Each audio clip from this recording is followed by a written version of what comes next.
The gunshot echoed across the dusty plains of Oklahoma Territory, 1889, as the bullet found its mark dead center on the distant target. Josephine Porter lowered her smoking Colt revolver and smiled, the setting sun casting a golden hue over her freckled face. The crowd of cowboys gathered at Simmons Ranch outside Oklahoma City erupted in disbelief. None had managed to hit the mark at that distance, yet this woman had done it with apparent ease. "Damn, miss," drawled a tall, lean cowboy as he pushed his way through the stunned onlookers. "That's the finest shootin' I've ever laid eyes on." Jackson Blackett removed his hat, revealing a shock of dark hair as he extended his hand. "I've been trying to hit that target all day. Would you teach me everything you know?" Josephine holstered her revolver and sized up the man before her. His clothes were dusty from the trail, but his eyes held a genuine admiration, not the usual condescension she received from men who couldn't fathom being outshot by a woman. "And why would I do that, Mr. Blackett? Jackson Blackett. Most folks call me Jack." His smile was warm, disarming even. "Well, Mr. Blackett, I didn't ride all this way to give lessons." Josephine turned to collect her winnings from the stunned competition organizer. "I'll double whatever you won today," Jackson called after her, causing Josephine to pause mid-stride. "And throw in dinner at the finest establishment Oklahoma City has to offer." Money was tight, and Josephine had bills to pay. Her father's ranch was struggling after a harsh winter, and the prize money from shooting competitions barely kept the creditors at bay. She turned slowly, weighing her options. "One lesson," she said firmly. "Tomorrow at dawn by the creek, bring your own ammunition and don't be late." The following morning, Josephine arrived at the creek before the first light of dawn painted the Oklahoma sky. She'd spent half the night wondering if she'd made a mistake agreeing to teach this stranger. Men in her experience didn't take kindly to being bested by a woman, much less being taught by one. She was checking the sights on her rifle when she heard approaching hoofbeats. Jackson appeared through the morning mist, leading his chestnut gelding. True to his word, he carried a leather satchel that clinked with the sound of ammunition. "You're early," Josephine observed, surprised. "My pa always said if you're on time, you're already late," Jackson replied, dismounting with fluid grace. "I brought coffee." He held up a tin pot. "Figured we might need it." For the next 2 hours, Josephine put Jackson through his paces. She corrected his stance, showed him how to control his breathing, and demonstrated the proper way to account for wind and distance. To her surprise, he was an attentive student, never questioning her authority or expertise. "You've got a good eye," she admitted reluctantly as Jackson hit his third consecutive target. "Who taught you to shoot?" "My father started me young," Jackson said, reloading his revolver. "But he was more concerned with speed than accuracy. Said in a real gunfight, the fastest man wins." "And the most accurate man survives," Josephine countered. "Speed means nothing if you can't hit what you're aiming at." Jackson nodded thoughtfully. "Is that what your father taught you?" "My father didn't teach me to shoot," Josephine said, her voice growing quiet. "He didn't believe women should handle firearms, said it wasn't proper." "So how did you get so good?" Josephine's eyes took on a distant look. "My mother taught me, before she died. She grew up on the frontier and could outshoot any man in 3 counties. Said a woman on her own needed to be able to protect herself." "Sounds like a wise woman." "She was." Josephine cleared her throat. "Let's try moving targets. Can you ride and shoot?" By midday, they were both sweaty, dusty, and surprisingly companionable. Jackson had proved himself a quick study, and Josephine found herself genuinely impressed with his progress. "You've earned that dinner, Mr. Blackett," she said as they packed up their gear. "Though I'm not sure Oklahoma City has what you'd call fine establishment." You'd be surprised, Jackson grinned. The territory's changing fast. I'll pick you up at 7. He mounted his horse with an easy grace. And Miss Porter, thank you for the lesson. As Josephine watched him ride away, she tried to ignore the flutter in her stomach. It had been a long time since she'd felt anything close to attraction for a man. In her experience, most cowboys viewed her as either a curiosity or a threat to their manhood. Jackson Blackett seemed different somehow. That evening, Josephine found herself doing something she rarely did, fussing over her appearance. She'd traded her practical riding clothes for a dark green dress that brought out the amber flecks in her hazel eyes. Her long auburn hair, usually bound in a practical braid, hung loose around her shoulders.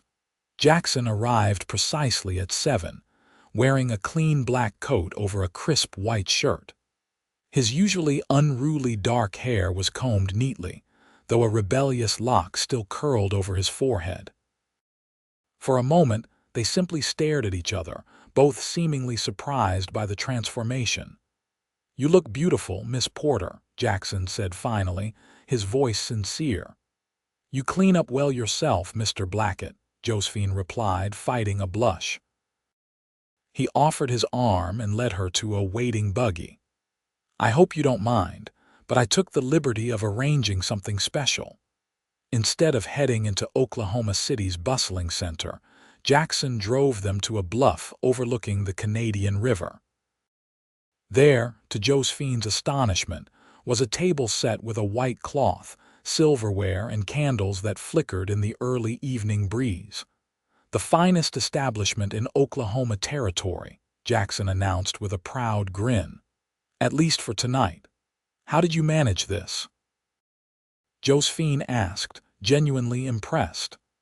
"I may have called in a few favors from the hotel restaurant," he admitted, helping her from the buggy. "I wanted to thank you properly for today's lesson." Over a dinner of surprisingly well-prepared steak, roasted potatoes, and fresh bread, they talked. Really talked. Josephine learned that Jackson had come to Oklahoma during the land run earlier that year, staking a claim on a modest parcel that he hoped to turn into a cattle ranch. In turn, she told him about her family's struggling ranch just outside the territory and how she'd turned to shooting competitions to help make ends meet. "It's not what my father wanted for me," she admitted, sipping the wine Jackson had somehow procured. "He wanted me married off years ago to some respectable rancher who could take over our land. And that's not what you want." "I want to be more than someone's wife," Josephine said firmly. "I want to make my own way, prove I can succeed on my own terms." Jackson studied her thoughtfully. "I admire that. Not many women would have the courage to go against convention like you have." "What about you?" Josephine asked, deflecting the compliment. "No wife waiting for you somewhere?" Jackson shook his head. "I was engaged once back in Kansas. Elizabeth was a banker's daughter. Beautiful, well-educated." His expression grew somber. "She died of typhoid 3 years ago, just before our wedding." "I'm sorry," Josephine said softly, reaching across the table to touch his hand. "It was a long time ago," Jackson replied, though the shadow in his eyes suggested the wound was still fresh. "After she died, I couldn't stay in Kansas. Too many memories. When I heard about the land opening up in Oklahoma Territory, it seemed like a sign. A fresh start." As the night deepened around them, the conversation flowed easily. Josephine found herself laughing more than she had in years, drawn to Jackson's dry wit and thoughtful observations. When he finally drove her home under a canopy of stars, she felt an unfamiliar reluctance to see the evening end. "I'd like another lesson," Jackson said as he walked her to her door, "if you're willing." Josephine hesitated, knowing she should refuse. She was leaving for another competition in 3 days, and getting involved with someone, especially someone as disarmingly charming as Jackson Blackett, wasn't part of her plan. One more lesson, she agreed against her better judgment. Day after tomorrow, same place. Jackson smiled, and in the moonlight, Josephine thought he looked younger, almost boyish. I'll be there. He took her hand and with a gentlemanly bow pressed his lips lightly to her knuckles. Good night, Miss Porter. Josephine, she corrected softly. My friends call me Josephine. The smile that spread across his face warmed her more than it should have. Good night then, Josephine. As she watched him drive away, Josephine knew she was in trouble. Jackson Blackett was not part of her carefully laid plans. And yet, she found herself already looking forward to seeing him again. The next day dragged endlessly as Josephine attended to ranch business and prepared for her upcoming competition. Her father, once a robust man but now frail from years of hard work and a recent bout of pneumonia, noticed her distraction. You seem miles away today, Joe, he commented as she miscounted the feed inventory for the third time. Something on your mind? Just thinking about the competition in Tulsa, she lied, unable to admit even to herself that her thoughts were occupied by a certain dark-haired cowboy. Her father's weathered face creased with concern. You know I don't like you traveling alone for these shooting contests. It's not safe for a woman. Pa, we've been through this. The money I win keeps this ranch going, and I can take care of myself. I know you can, daughter, he sighed. Your mother made sure of that. I just worry you're all I have left. Guilt twisted in Josephine's stomach. Her father had never fully recovered from her mother's death 10 years earlier. Though he'd initially opposed her mother teaching Josephine to shoot, he'd eventually accepted that his daughter had inherited both her mother's spirit and her remarkable aim. I'll be careful, Pa. I always am. That night, as Josephine cleaned her guns in preparation for the next day's lesson with Jackson, a knock came at the door. Cautious as always, she kept her revolver close as she answered. Evening, Miss Porter, said a vaguely familiar man in a sheriff's badge. Sheriff Thomas Riley. We met at the competition yesterday. I remember, Josephine said, not relaxing her vigilance. What brings you here, Sheriff? Got word of some trouble you should know about. That fellow you were with today, Jackson Blackett. You might want to be careful around him. Josephine's heart sank, but she kept her expression neutral. And why is that? Word is he had some trouble back in Kansas. Nothing proven, mind you, but rumors say he was mixed up in some cattle rustling. The sheriff adjusted his hat uncomfortably. Just thought you should know, being a respectable woman and all. After the sheriff left, Josephine sat on the porch, her mind churning. Could Jackson be hiding a criminal past? It seemed at odds with the thoughtful, respectful man she'd spent the day with. Then again, she'd known him barely 2 days. Her mother's warning echoed in her memory. Men will show you what they want you to see, Joe. Trust your instincts, but verify with your eyes open. The next morning, Josephine arrived at the creek with mixed feelings. Part of her wanted to confront Jackson directly about the sheriff's warning. Another part wanted to observe him more carefully before making any judgments. Jackson was already there when she arrived, setting up targets at various distances. He greeted her with a warm smile that faltered when he noticed her reserved demeanor. Is everything all right? He asked. Sheriff Riley paid me a visit last night, Josephine said directly, watching his reaction carefully. He had some interesting things to say about your time in Kansas. Jackson's face went through a complex series of emotions: surprise, anger, resignation, before settling into something like weary acceptance. I wondered when that would catch up to me.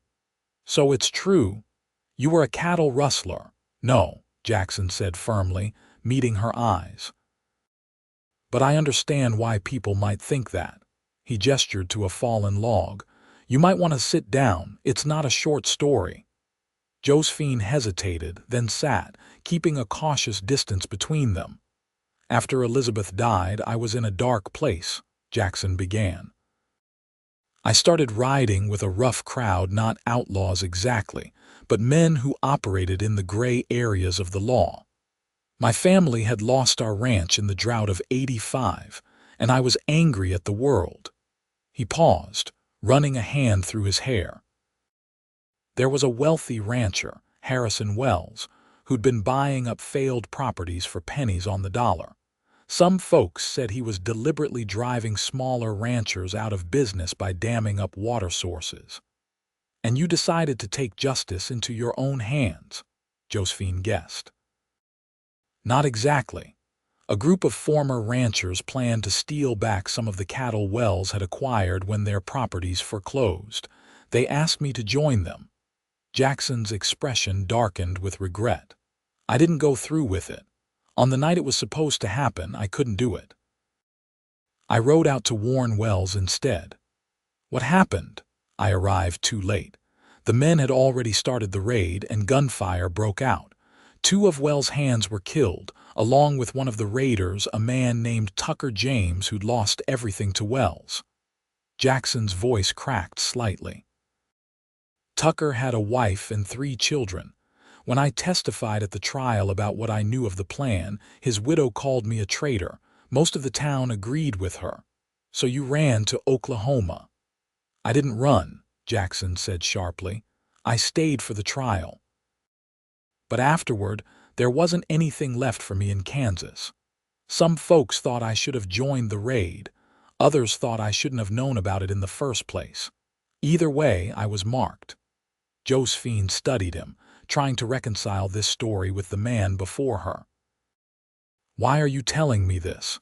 Because I want you to know who I really am, Jackson said simply. I've made mistakes, but I'm not a thief or a murderer. I came to Oklahoma for a fresh start, to build something honest. His eyes held hers steadily. If that changes how you see me, I understand. But I won't lie to you, Josephine. The use of her given name, spoken with such earnest intensity, sent an unexpected warmth through her. Josephine considered herself a good judge of character. She had to be, traveling alone to competitions where men often resented her presence and her skill. Something in Jackson's account rang true. Let's continue with the lesson, she said finally.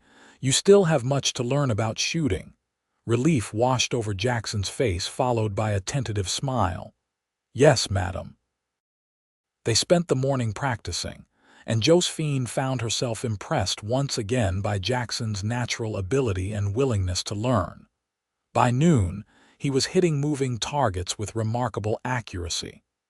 You're a quick study, she admitted as they broke for lunch. Jackson had brought a simple meal of bread, cheese, and dried apples, which they shared in the shade of an elm tree. Most men take weeks to develop that kind of consistency. I have an excellent teacher, Jackson replied, his eyes crinkling at the corners when he smiled. And I've always been motivated to excel at things that matter. And shooting matters to you. It didn't before, he admitted. But now it's a connection to you, so yes, it matters a great deal. The straightforward admission caught Josephine off guard. Most men she'd known played games, hiding their true intentions behind false charm. Jackson's honesty was as refreshing as it was disarming. I'm leaving tomorrow, she said abruptly. For a competition in Tulsa. I'll be gone at least a week. Disappointment flickered across Jackson's face, but he nodded. Will you come back to Oklahoma City afterward? I have to.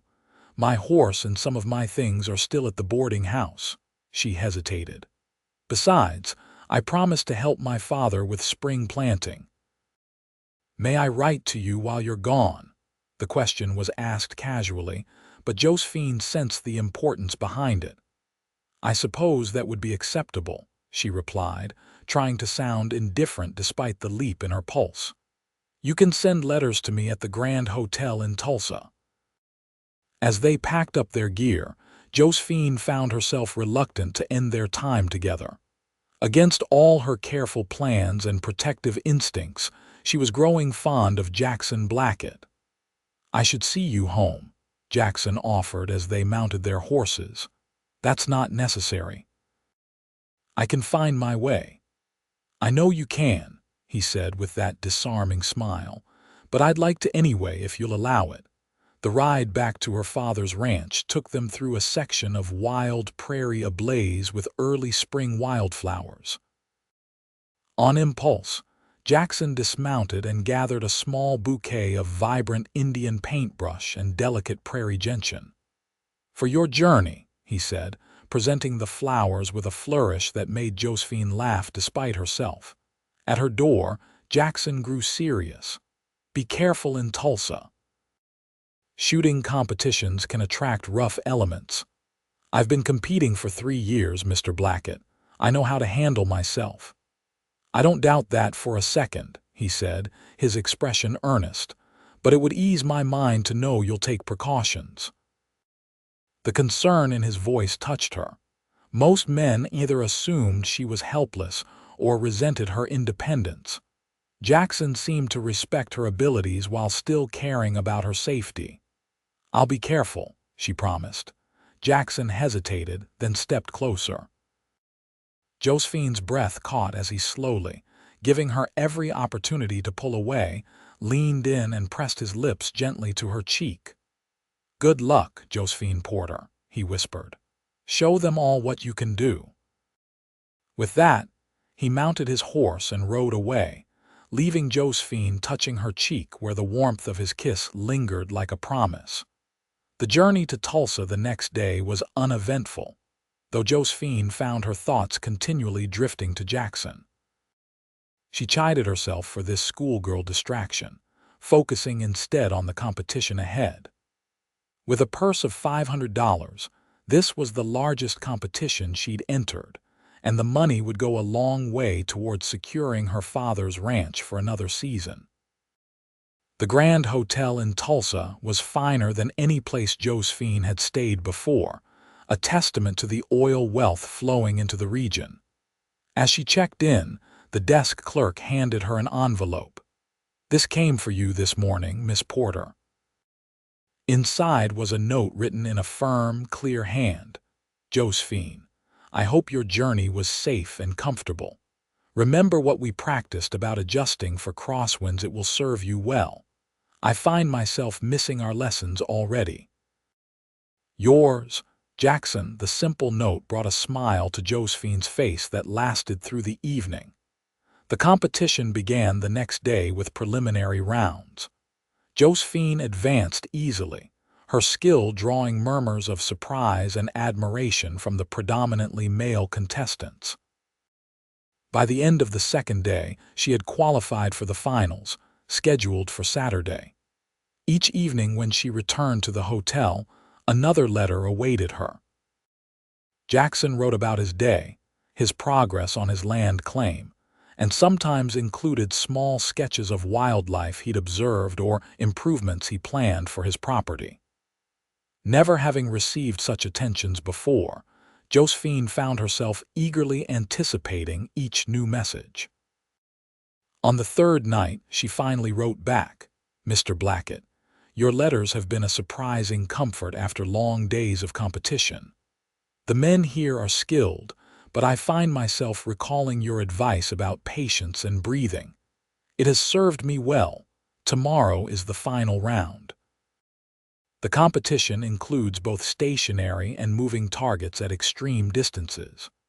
The prize money would secure my father's ranch through the winter. I confess I am more nervous than usual, perhaps because for the first time, I care what someone thinks of my performance. Regards, Josephine. She sealed the letter and gave it to the hotel clerk for posting, feeling unusually vulnerable at having revealed even that small admission of her feelings. The morning of the finals dawned clear and bright. Josephine prepared methodically, cleaning her firearms and checking each component with practiced precision. As she worked, a knock came at her door. A hotel bellboy stood outside with a small package. "Delivery for Miss Porter." Inside the box was a delicate silver charm in the shape of a shooting star, attached to a fine leather cord. A note accompanied it, "For luck, though you need none. Your skill comes from within, not from charms or superstition." Nevertheless, I thought of you when I saw this in the silversmith's window. Wear it or not as you choose, but know that regardless of today's outcome, you have already won the admiration of all who truly understand what you've accomplished. Yours always, Jackson. With trembling fingers, Josephine fastened the necklace around her throat, tucking the charm beneath her collar where it rested cool against her skin. For the first time in years, she felt not only her own determination driving her forward, but also the faith of someone who believed in her without reservation. The final competition was held on an open field outside Tulsa, with targets arranged at increasingly challenging distances and positions. A crowd had gathered to watch, drawn by the novelty of a female competitor reaching the finals. Josephine blocked out the whispers and stares, focusing only on each shot. The first round of stationary targets eliminated half the remaining contestants. The second round, featuring moving targets pulled by a complex system of ropes and pulleys, narrowed the field to just 3. Josephine, a grizzled Army veteran named Colonel Phillips, and a flashy exhibition shooter called Remarkable Ray Wilson. The final challenge involved shooting from horseback, hitting targets while navigating an obstacle course. This was where Josephine excelled, having practiced endlessly on her father's ranch. She completed the course with perfect accuracy and remarkable speed, leaving her competitors visibly stunned. When the judges announced her victory, the crowd's reaction was mixed, some cheering enthusiastically, others muttering in disbelief that a woman had outshot some of the territory's finest marksmen. Josephine accepted the prize money and congratulations with quiet dignity, though inside she was bursting with triumph. As she was packing her gear to return to her hotel, Colonel Phillips approached, his weathered face set in grudging respect. "That was mighty fine shooting, Miss Porter," he said, extending a gnarled hand. "I've been handling firearms for 40 years, and I've rarely seen such natural talent. You remind me of a young Annie Oakley." "Thank you, Colonel," Josephine replied, surprised by the genuine compliment. "Word is you're teaching that Blackett fellow how to shoot," the Colonel continued. "Known him long." "Not very," Josephine admitted cautiously. The Colonel stroked his white mustache thoughtfully. "Well, you might be interested to know he rode into town this morning. Saw him at the livery stable when I was getting my horse."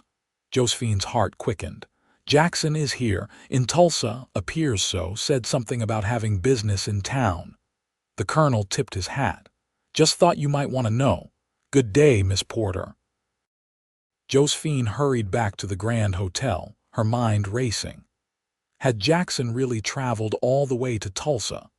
And if so, why hadn't he come to watch the competition? She got her answer when she entered the hotel lobby. There, pacing nervously by the reception desk, was Jackson Blackett.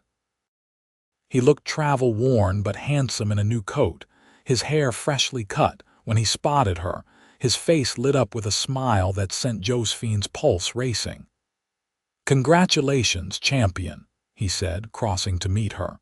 "Word of your victory is already spreading through town." "What are you doing here?" Josephine asked, conscious of the curious glances from hotel staff and guests. "I had to see for myself," Jackson admitted. "I know you don't need anyone cheering you on, but I couldn't stay away." He hesitated. "Are you angry?" "No," Josephine said truthfully. "Surprised but not angry. Good, because I've made dinner reservations to celebrate your victory." He offered his arm with a courtly bow. "If the champion would do me the honor." For once, Josephine didn't worry about appearances or propriety. She took Jackson's arm with a smile. "Lead the way, Mr. Blackett." The restaurant Jackson had chosen was the finest in Tulsa, its interior gleaming with crystal and polished wood. Over a sumptuous dinner of roasted quail and vegetables, Josephine recounted the details of the competition while Jackson listened intently, asking questions that revealed his growing understanding of marksmanship. "You're wearing it," he noted quietly, gesturing to the silver charm visible at her throat. Josephine's hand went to the necklace. "It seemed to bring me luck after all." "You made your own luck," Jackson countered, his eyes warm, "but I'm glad you liked it." As the evening progressed, Josephine found herself more and more drawn to Jackson's combination of strength and gentleness. Unlike most men she'd encountered, he seemed genuinely interested in her thoughts and ambitions, never dismissing her dreams as fanciful or inappropriate for a woman. "What will you do with the prize money?" he asked as they lingered over coffee. "Save the ranch," Josephine replied without hesitation. "Pay off the mortgage, buy new breeding stock. My father's health isn't what it was, and I want to make sure he's secure." "You're a remarkable woman, Josephine Porter," Jackson said softly. "Most people in your position would think only of themselves." "My father sacrificed everything to keep our land after my mother died," Josephine said. "I owe him this much at least. And what about your own dreams? Surely you have ambitions beyond shooting competitions and ranch work." The question caught Josephine off guard. She'd been so focused on immediate survival that longer-term dreams seemed like indulgent luxuries. "I suppose. I've sometimes thought of starting a shooting school. For women especially. My mother believed every woman should know how to protect herself." "That's a fine idea," Jackson said, his eyes lighting up. "You'd be an excellent teacher." "It's just a fancy," Josephine demurred. "Most women aren't even allowed to handle firearms, let alone learn to shoot properly." "Times are changing," Jackson pointed out. "Look at Annie Oakley, traveling the world with Buffalo Bill's show. And you yourself are proof that women can not only handle firearms but excel with them." His enthusiasm was infectious, and for the first time, Josephine allowed herself to imagine a future where her skill might become more than just a means of financial survival. As Jackson walked her back to the hotel, their conversation flowed easily from practical matters to philosophical questions. They discovered shared tastes in literature and similar views on the rapid changes sweeping across the Western territories. At her hotel door, Jackson took her hand, his expression growing serious.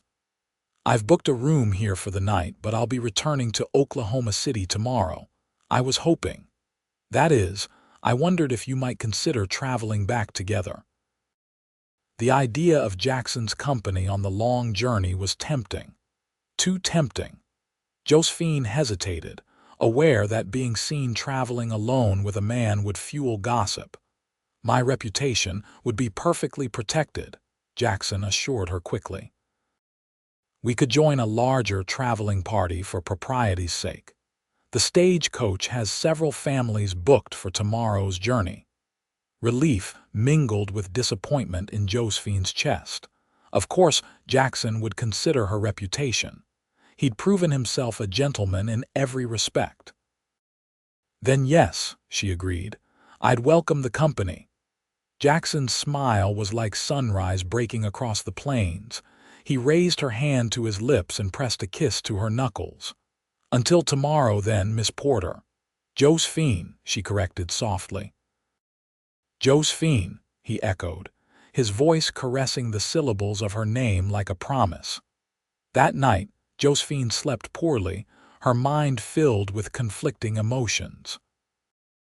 By agreeing to travel with Jackson, she felt she had taken a step towards something she'd always denied herself, the possibility of genuine connection with a man who saw her as an equal, not a curiosity or a possession. The stagecoach journey back to Oklahoma City the following day was crowded but comfortable. As Jackson had promised, Several families were traveling together, providing the social buffer that propriety demanded. Nevertheless, Josephine was acutely aware of Jackson's presence beside her, of the occasional brush of his arm against hers as the coach swayed, of his subtle attentions that made the journey pass quickly. He told her more about his plans for his land, claim a modest cattle operation at first, with hopes to expand into horse breeding eventually. His knowledge of animal husbandry impressed Josephine, who had grown up learning the complexities of ranch management from her father. "You seem to know a great deal about horses," she observed after he'd spoken at length about bloodlines and conformation. "My grandfather raised some of the finest quarter horses in Kansas," Jackson explained. "I spent every summer with him until I was 16, learning everything he knew." He was convinced that the future of ranching in the West would depend as much on quality horseflesh as on cattle. "My father says much the same," Josephine agreed. "A good cow pony is worth its weight in gold on the open range." Their shared understanding of ranch life created an easy camaraderie between them, one that deepened as the journey progressed. By the time the stagecoach rolled into Oklahoma City 3 days later, Josephine felt as though she'd known Jackson Blackett for years rather than weeks. Jackson insisted on escorting her to her father's ranch, despite her protests that it was unnecessary. As they approached the familiar buildings, Josephine noticed unusual activity. Several horses were hitched outside, and lanterns burned despite the early hour. "Something's wrong," she murmured, urging her horse to a faster pace. They found the ranch house full of neighbors and the local doctor emerging from her father's bedroom with a grave expression. "Josephine, thank God," said Mrs. Winters, their nearest neighbor. "We've been trying to get word to you in Tulsa." "What's happened? Is it Pa?" Josephine demanded, her heart pounding. "Pneumonia's come back worse than before," Mrs. Winters explained softly. "Doctor says it's bad this time." Josephine pushed past her to enter her father's room. Thomas Porter lay pale and still against the pillows, his breathing labored and wheezing. He looked older and frailer than when she'd left just a week earlier. "Pa," she whispered, taking his hand. "I'm home now." Her father's eyes fluttered open, recognition dawning slowly. "Joe." "That really you, girl?" "Yes, Pa, I won the competition. $500, enough to save the ranch." A weak smile crossed Thomas Porter's face. "Always knew you would. Got your mother's spirit." His gaze shifted beyond her to where Jackson stood respectfully in the doorway. "Who's that?" "A friend, Pa, Jackson Blackett." Josephine motioned for Jackson to come closer. "He's been helping me practice my shooting." Thomas studied Jackson with the careful assessment of a man who had spent a lifetime judging character. "You look after my girl while I've been sick." "Sir, your daughter doesn't need looking after," Jackson replied honestly, "but I've been honored to know her." Thomas nodded slowly, seemingly satisfied with this response. "Good man," he wheezed. "Joe needs someone who understands that." Over the next 3 days, Josephine barely left her father's side, sleeping in the chair beside his bed and tending to his needs. The doctor came and went, each time looking more concerned than the last. Jackson remained at the ranch, quietly taking over the essential chores without being asked, feeding livestock, repairing a broken fence line, and ensuring Josephine ate regular meals. On the evening of the 3rd day, Thomas Porter's condition worsened dramatically. As Josephine bathed his fevered brow, he clutched her hand with surprising strength. "Joe, listen to me," he rasped. "Ranch is yours now, papers in my desk, all signed. Don't let anyone tell you can't run it yourself." "Don't talk like that, Pa," Josephine pleaded, tears filling her eyes. "You're going to get better." Thomas shook his head weakly.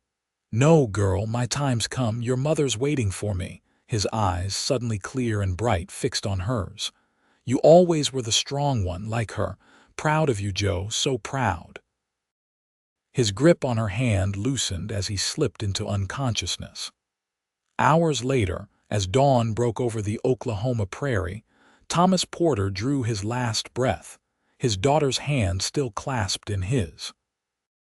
The funeral was held 2 days later, a simple affair attended by neighbors and friends from miles around. Josephine stood dry-eyed beside the grave, accepting condolences with quiet dignity. Jackson remained a respectful distance away, understanding her need for space yet close enough to offer support if needed. That evening, as Josephine sat alone on the porch of what was now her ranch house, Jackson approached cautiously, carrying 2 cups of coffee. "Thought you might need this," he said, offering one to her. "Thank you." She accepted the cup, grateful for its warmth as much as for the company. "For everything, Jackson. I don't know how I would have managed these past days without your help." "You would have managed fine," he said, settling into the chair beside her. "You're the strongest person I know, Josephine." They sat in comfortable silence as darkness fell across the land. Finally, Josephine spoke the fear that had been growing in her mind since her father's death. "They won't let me keep it, you know, the bank, the neighbors. They'll all say a woman can't run a ranch this size on her own." "What will you do?" Josephine squared her shoulders. "Fight them. This land has been in my family for 15 years. My parents sacrificed everything for it. I won't give it up without a battle." Jackson nodded, unsurprised by her determination. "I can help if you'll let me. Not because you need it, but because sometimes even the strongest fighters need allies." His quiet offer of support, made without assumption or conditions, touched Josephine deeply. For the first time since her father's death, she allowed herself to lean on someone else, if only for a moment. "I'd like that," she whispered, reaching out to take his hand. The weeks that followed were some of the hardest of Josephine's life. As she had predicted, the bank immediately questioned her ability to manage the ranch's mortgage, despite her substantial payment from the prize money. Neighboring ranchers made offers to buy her out, some kindly motivated, others clearly hoping to take advantage of a woman they presumed would be desperate to sell. Through it all, Jackson remained steadfast, offering practical help with ranch operations while respecting Josephine's authority as the owner. He showed her ledger systems that had worked well for his grandfather's ranch, helped negotiate better prices from the cattle buyers, and even accompanied her to meetings with the bank manager, whose dismissive attitude changed markedly when faced with Jackson's quiet but firm support of Josephine's capabilities. By early summer, Josephine had established herself as a rancher to be reckoned with. The spring cattle drive had been successful, bringing in enough profit to make another substantial payment on the mortgage. Her father's best breeding stock had produced healthy calves, promising future prosperity. Throughout these months, her relationship with Jackson evolved gradually from friendship to something deeper. They still practiced shooting together regularly, with Josephine continuing to refine Jackson's already impressive skills. But now their time together included long rides across the prairie, evenings spent reading aloud on the porch, and increasingly tender moments that neither rushed nor questioned. One evening in late June, as they sat watching a spectacular sunset paint the western sky with crimson and gold, Jackson turned to Josephine with unusual seriousness. "I need to return to my own claim for a while," he said. "The land office requires improvements within a year of staking a claim, and I've barely started the work I planned." Though she'd known this moment would come, Josephine felt an unexpected pang at the thought of Jackson leaving. "Of course. You've already stayed far longer than you intended, I'm sure." "Josephine," Jackson said softly, taking her hand, "I'm not leaving for good unless you want me to." "What do you mean?" Jackson took a deep breath. I mean that these past months have been the happiest of my life. Being here with you, working alongside you, it's shown me what I want my future to be. Josephine's heart began to race as Jackson slid from his chair to kneel before her. I'm not asking you to give up anything, he continued earnestly. Your ranch, your independence, your shooting competitions, they are all part of who you are, and I would never want to change that. But if you could find room in your life for me as well, I would count myself the luckiest man in the territory. From his pocket, he withdrew a small box containing a simple gold band set with a single pearl. This was my mother's. She was a strong woman too, raised 4 children while helping my father build their farm from nothing. Josephine stared at the ring, emotions warring within her. Part of her, the fiercely independent part that had fought so hard for recognition and respect, worried that marriage would mean surrender of the freedom she'd won at such cost. But another part recognized that what Jackson offered was not subjugation but partnership. I don't know what to say, she admitted honestly. You don't have to answer now, Jackson assured her, closing the box. Take all the time you need. I'm not going anywhere except to work on my claim for a few weeks. His smile was gentle, understanding. And when I come back, whatever your decision, we'll still have our shooting lessons. That night, Josephine lay awake long into the early hours, weighing her feelings against her fears. By dawn, she had reached a decision. She found Jackson in the barn, preparing his horse for the journey to his land claim. Without preamble, she handed him a folded document. "What's this?" he asked, puzzled. "A business proposal," Josephine said formally. "I've given it considerable thought, and I believe a partnership between our properties would be mutually beneficial. Your land is well suited for horse breeding, while mine is established for cattle. Together, we could create something more successful than either operation alone." Jackson unfolded the document, reading quickly. A slow smile spread across his face as he realized what she was really offering. "This seems like a sound business arrangement," he said, playing along. "But I notice there's a personal clause as well." "Yes." Josephine took a deep breath. "I find that I've grown accustomed to your company, Mr. Blackett. In fact, I believe I would be quite miserable without it."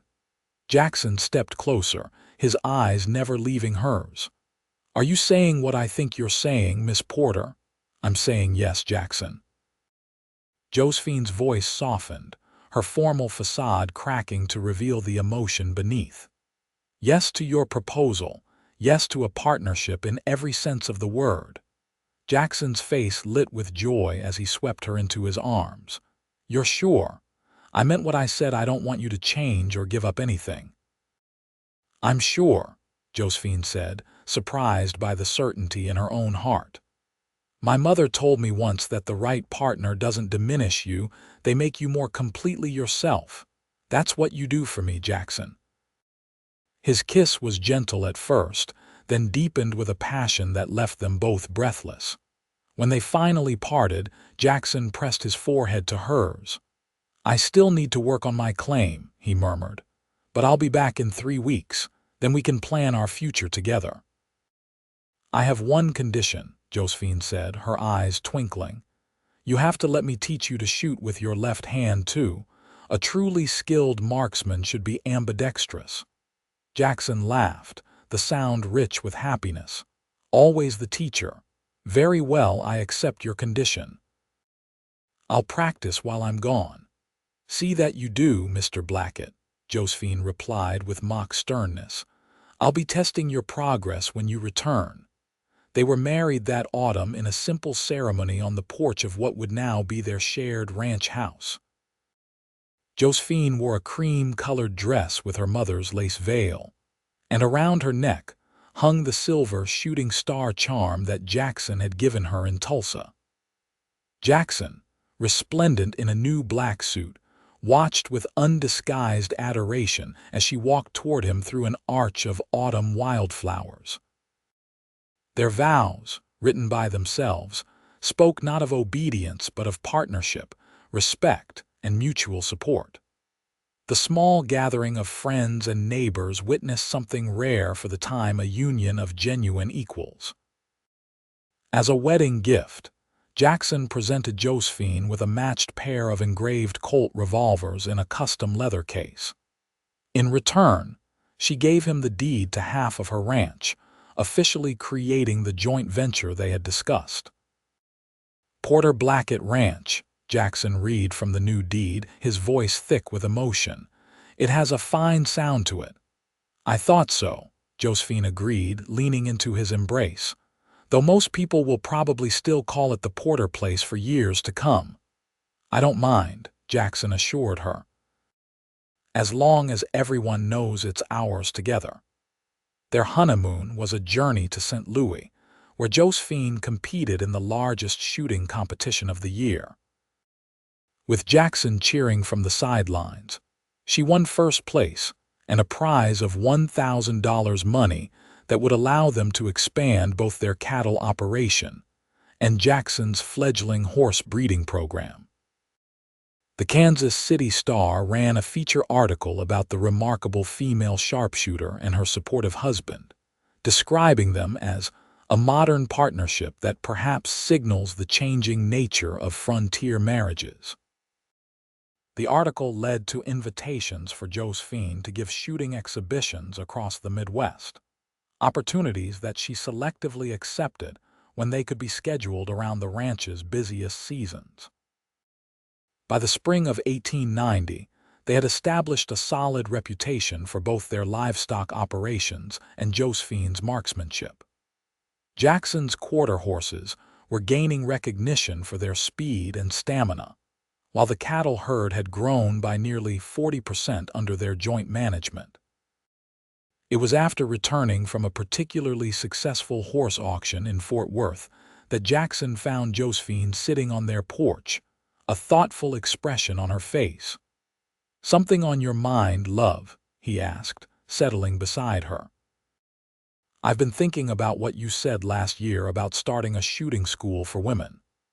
Josephine turned to face him, her expression animated. "The idea keeps coming back to me, especially after meeting so many women at the exhibitions who asked for lessons." "I think it's a wonderful idea," Jackson said encouragingly. "You're a natural teacher."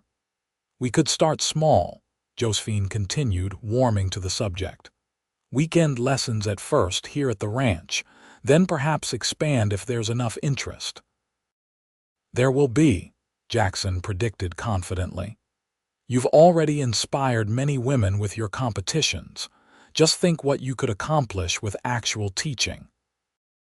With Jackson's enthusiastic support, Josephine drafted advertisements for the Porter School of Practical Marksmanship for Ladies to be published in newspapers throughout Oklahoma Territory and neighboring states.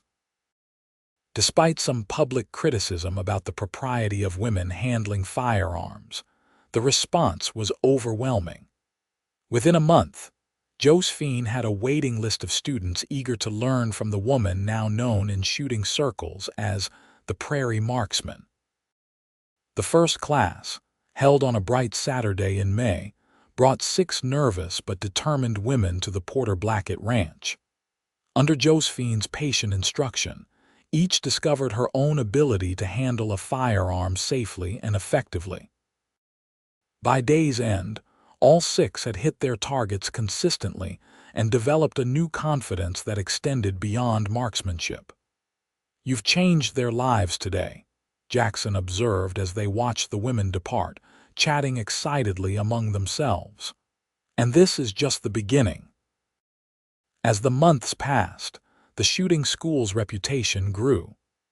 Women traveled from as far as Chicago to learn from Josephine, many staying at the ranch for intensive week-long courses.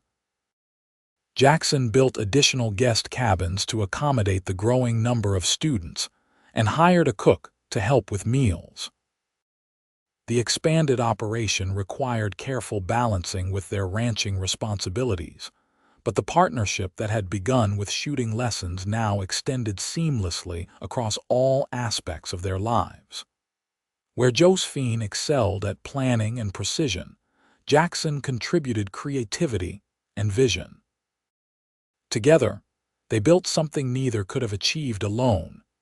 In the spring of 1891, their personal happiness was completed by the birth of their first child, a son they named Thomas Jackson Blackett, in honor of both their fathers.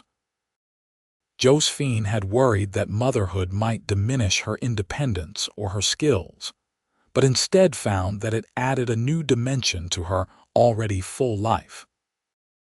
With Jackson's unwavering support, she continued both her shooting competitions and her teaching, often with young Thomas strapped securely to her back or watched over by his adoring father.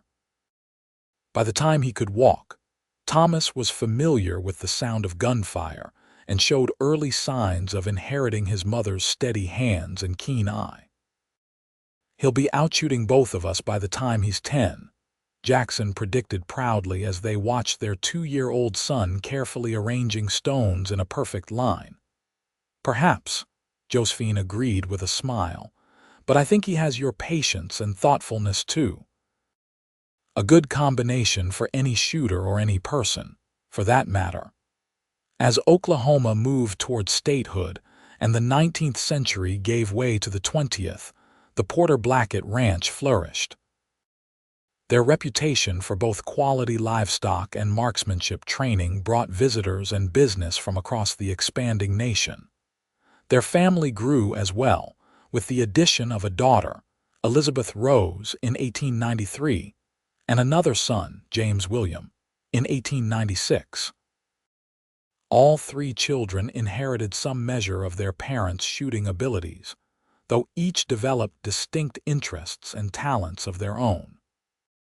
Through it all, Josephine and Jackson maintained the partnership that had begun on that spring day in 1889, when a skilled markswoman had agreed to teach a humble cowboy everything she knew. Their journey had taken them far beyond the simple exchange of shooting techniques to a shared life built on mutual respect, combined strengths, and enduring love. On their 20th wedding anniversary in 1909, surrounded by their children, grandchildren, and generations of shooting school graduates, Jackson presented Josephine with a special gift, a leather-bound album containing newspaper clippings, photographs, and mementos of their years together. The final page held a faded poster from that first shooting competition in Oklahoma City, where Josephine had outshot every cowboy present and caught the attention of a man who saw not a curiosity but a partner. "I asked you to teach me everything you know," Jackson reminisced, his voice soft with emotion.